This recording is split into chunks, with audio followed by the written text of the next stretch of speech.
Entonces, y esto tiene que ver en Hechos 2 con la venida del Espíritu Santo en Pentecostés.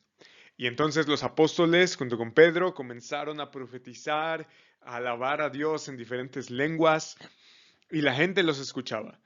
Pero dijeron, estos están borrachos. Entonces Pedro, poniéndose en pie con los 11 apóstoles, alzó la voz y les declaró, hombres de Judea y todos los que viven en Jerusalén, sea esto de su conocimiento y presten atención a mis palabras. Así que lo que está por acontecer es muy importante, porque estos, Pedro y los 11 apóstoles, no están borrachos como ustedes suponen, pues apenas es la hora tercera. En español diríamos son las 9 de la mañana, haciendo la conversión de el sistema de horario judío hacia nuestro sistema horario. Las 9 de la mañana es muy temprano, sino que esto es lo que fue dicho por medio del profeta Joel. Y aquí profetiza, o más bien cita la profecía de Joel capítulo 2.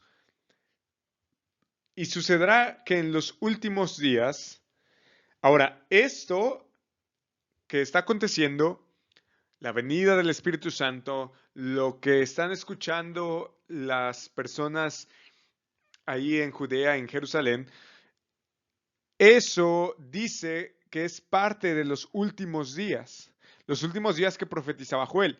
Ahora recuerda que los últimos días era el punto de quiebre entre el siglo anterior y el siglo venidero. Y aquí había algo llamado el día del Señor. Lo que está diciendo es que el día del Señor había llegado. Son los últimos días. Y vamos a ver en un momento por qué Pedro considera estos como los últimos días. Sucederá que en los últimos días derramaré de mi espíritu, y eso es lo que estaba pasando al inicio de Hechos capítulo 2, según la promesa que Jesús hizo a sus discípulos. Y dice que sobre toda carne, y sus hijos y sus hijas profetizarán, y sus jóvenes verán visiones, sus ancianos, soñarán sueños, y aún sobre mis siervos y sobre mis siervas derramaré de mi espíritu en esos días y profetizarán. Es decir, el espíritu de Dios va a ser derramado sobre gente de todo tipo. No importando el sexo, no importando la edad, no importando el estatus social, porque son hijos e hijas, ancianos, jóvenes, siervos, siervas, y mostraré prodigios arriba en el cielo y señales abajo en la tierra. ¿A qué se refiere? Entonces vamos a ver sangre, fuego y columna de humo. Y eso es lo que estaba pasando ahí en Pentecostés. Fuego, columna de humo, eso es lenguaje del templo, del tabernáculo. Que la gloria del Señor se llena de esas cosas y entonces ahora los discípulos son el templo de Dios. Sangre, por supuesto esto tiene que ver con un lenguaje de guerra. El sol se convertirá en tinieblas. Esto se cumplió en la crucifixión. Y la luna en sangre. Y Jesús también había profetizado que en los últimos días esto pasaría junto con el resto de los profetas.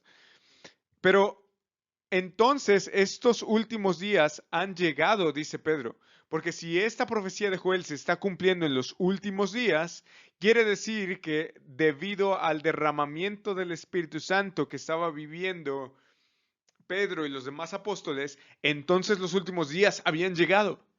El reino de los cielos estaba aquí a la mano. La presencia de Dios estaba aquí antes que venga el día grande y glorioso del Señor.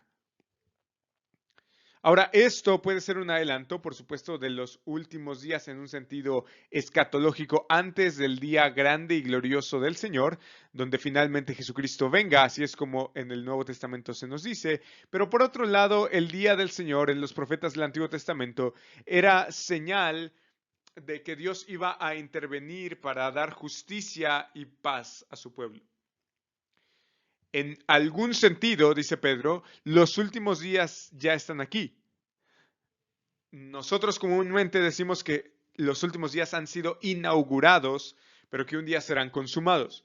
Las señales que estamos viendo aquí, por supuesto que tienen que ver con algo después de que Cristo se fue y después de que el Espíritu Santo vino, pero muchísimo o poco tiempo antes de que venga el día del Señor. No lo sabemos.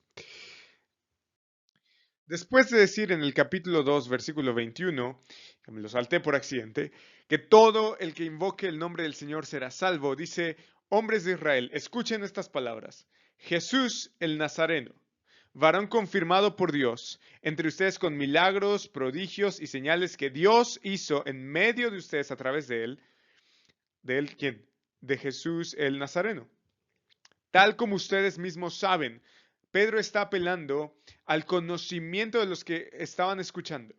¿Este quién? Jesús fue entregado por el plan predeterminado y el previo conocimiento de Dios. O sea que la crucifixión no fue un accidente. La muerte de Jesús fue algo predeterminado, con previo conocimiento de Dios. Y al mismo tiempo los hace responsables de esto. Y ustedes lo clavaron, claro, no todos los que estaban ahí, porque algunos venían de visita, pero está haciendo referencia a los judíos en general. Y ustedes lo clavaron en una cruz por manos de impíos y lo mataron. Ese es el pecado de los hombres. Pero Dios lo resucitó, poniendo fin a la agonía de la muerte, puesto que no era posible que él quedara bajo el dominio de ella. A pesar de que Cristo murió en la cruz, él resucitó. Ahora, eso de la resurrección es muy importante, porque la resurrección en el día del Señor iba a ser algo que era un punto de quiebre entre este siglo y el venidero. Ahí en el día del Señor iba a haber una resurrección. Sin embargo, lo que Pedro está diciendo es, estamos en los últimos días porque Jesús ha resucitado. Y si alguien resucitó de entre los muertos, significa entonces que estos son los últimos días, que todo lo que estábamos esperando ya está aquí en Jesús. Porque David dice de él, veía siempre al Señor en mi presencia, pues está a mi diestra para que no sea sacudido. Por lo cual mi corazón se alegró y mi lengua se regocijó, y aún hasta mi carne descansa en esperanza. Pues tú, es decir, Dios, no abandonarás mi alma en el Hades o en el Sheol, como dice el Salmo originalmente, ni permitirás que tu santo vea corrupción.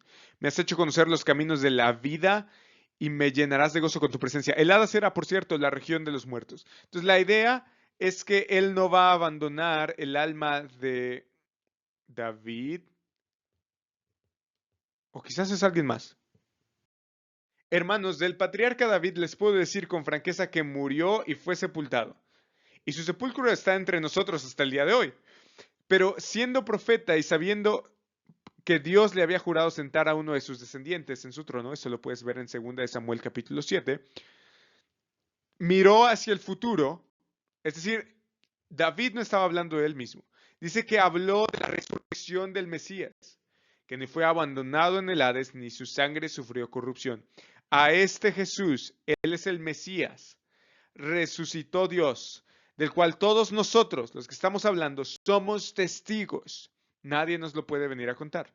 Así que, en vista de todo esto, exaltado a la diestra de Dios y habiendo recibido del Padre la promesa del Espíritu Santo, ha derramado, como en Joel, esto que ustedes ven y oyen. Los últimos tiempos habían llegado. Dios iba a enviar o más bien ya había enviado su Espíritu Santo y lo había derramado porque su Mesías había venido y fue resucitado. Porque David no ascendió a los cielos. Ahora va a hablar acerca de la ascensión de Jesús. Dijo el Señor a mi Señor, siéntate a mi diestra. Ahora, el Señor de David tiene entonces un mismo Señor.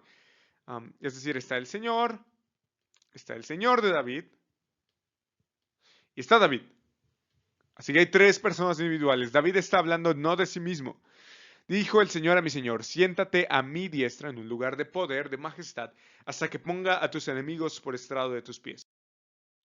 Sepa pues con certeza toda la casa de Israel que a este Jesús, a quien ustedes crucificaron, Dios lo ha hecho Señor. Este era un título de divinidad, y no es que lo haya hecho, sino que fue declarado, esa es la idea. Y Cristo, y Mesías.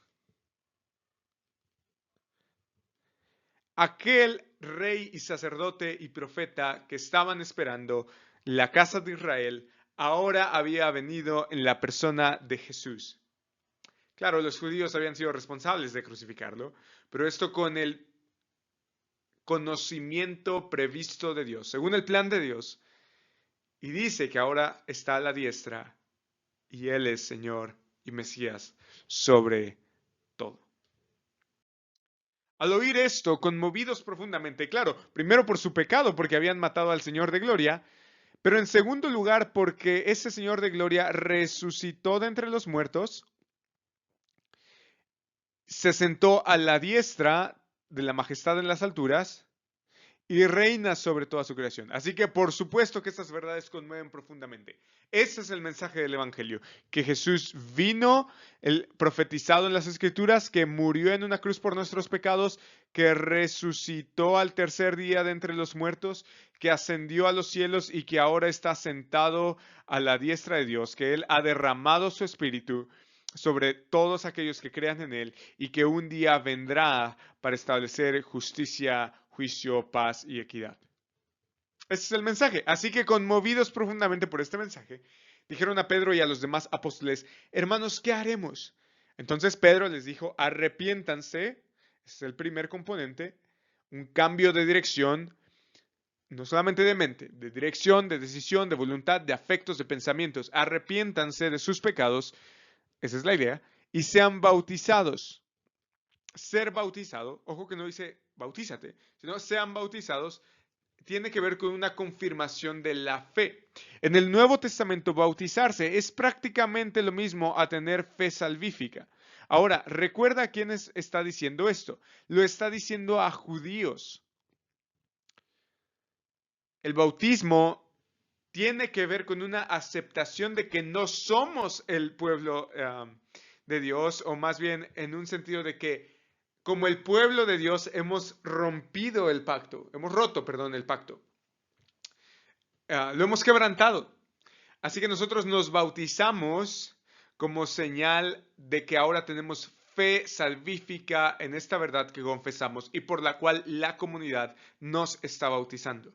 Entonces, por eso en el Nuevo Testamento la fe y el bautismo van de la mano. Cada uno de ustedes en el nombre, es decir, esto es personal, la fe y el arrepentimiento son personales.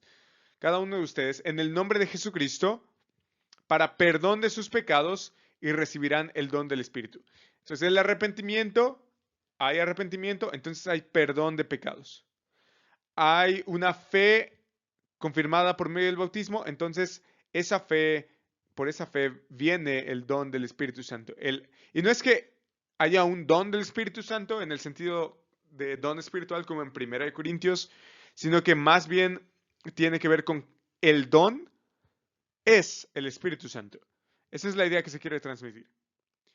Van a recibir el Espíritu Santo lo mismo que los apóstoles y que Pedro, porque de nuevo es la profecía que está diciendo Joel y la que acaba de citar Pedro. Los últimos días han llegado, teniendo fe en el Mesías, es entonces que el Espíritu Santo se derrama sobre los creyentes. Porque la promesa, ¿cuál? De que los que se arrepienten y que son bautizados en el nombre de Jesucristo reciben perdón de los pecados y reciben el Espíritu. Esta promesa es para ustedes y para sus hijos, es decir, para los miembros del pacto que han de venir, incluyendo, por supuesto, hijos sanguíneos, y para todos los que están lejos. Pedro seguramente tenía en mente la dispersión de los judíos, aquellos que venían otra vez cada año a Jerusalén y que residían en otros lugares, pero Lucas en su evangelio, perdón, sí, claro, en Lucas en su evangelio, pero también en Hechos, nos muestra y nos ha mostrado que los que están lejos hace referencia a los gentiles. Y los requisitos son los mismos, lo vamos a ver. Arrepentirse y tener fe en el nombre de Jesucristo. Solo así podemos recibir el perdón de nuestros pecados y el Espíritu Santo, la comunión con Dios mismo habitando no solo entre nosotros, con nosotros, dentro de nosotros, para tantos como el Señor nuestro Dios llame. La salvación es del Señor y alcanza a todos los confines de la tierra, a todos los que están lejos, lejísimos de toda lengua, pueblo, tribu y nación. Así que el mensaje de salvación es Jesucristo vino, según lo profetizado en las Escrituras, murió en una cruz por nuestros pecados, resucitó al tercer día y con eso inauguró los últimos tiempos. Y nos prometió no solamente una vida espiritual nueva, sino también una vida en los cielos nuevos y en la tierra nueva de resurrección. Ascendió a los cielos y ahora está intercediendo por nosotros y se sienta como Rey glorioso sobre todo el cosmos. Y un día el Rey volverá a su creación. Pero mientras tanto, Él ha derramado su espíritu para perdón y limpieza de los pecados y para empoderamiento de nosotros de predicar este mensaje hasta todos los confines de la tierra, expandiendo su reino, hacia tantos como el Señor nuestro Dios llame. Así que, si tú quieres recibir esta promesa de salvación, hay que arrepentirse de tus pecados y tienes que creer en el nombre de Jesucristo. Hoy es el día de salvación.